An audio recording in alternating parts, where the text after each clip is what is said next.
રાજ્યમાં સતત ઠંડીનો પારો ગગડી રહ્યો છે ત્યારે હવામાન વિભાગે આગામી 7 દિવસ સુધી રાજ્યના લઘુત્તમ તાપમાનમાં મોટો ફેરફાર નહીં થવાનું જણાવ્યું છે।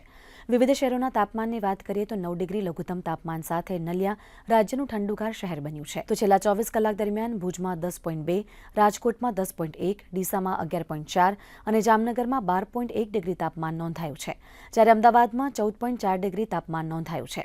હવામાન વિભાગ અનુસાર દરિયાઈ વિસ્તારમાં પવનની દિશા ઉત્તરથી ઉત્તર પૂર્વ રહેતા ઠંડીનો ચમકારો વધશે। તો બીજી તરફ હવામાન વિભાગે આગામી 2 દિવસ પંજાબ, હરિયાણા, ચંદીગઢ, રાજસ્થાન, મધ્યપ્રદેશ, બિહાર, હિમાચલ પ્રદેશ, છત્તીસગઢ, ઝારખંડ, ઓડિશા અને કર્ણાટકમાં ઠંડીની આગાહી કરી છે।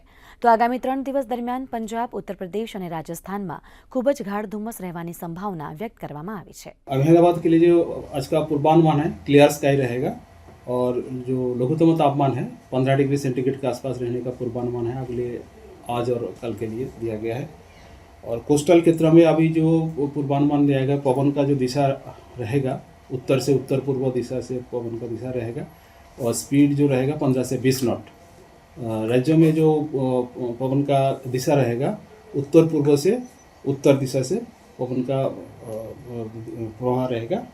और सबसे कम तापमान रिकॉर्ड हुआ है नलिया में 9 डिग्री सेंटीग्रेड और राजकोट में 10.1, भुज में 10.2, अहमदाबाद में जो रिकॉर्ड हुआ है 14.4 डिग्री 14.4 डिग्री सेंटीग्रेड रिकॉर्ड हुआ है, जो सामान्य से 2.2 डिग्री सेंटीग्रेड ऊपर है।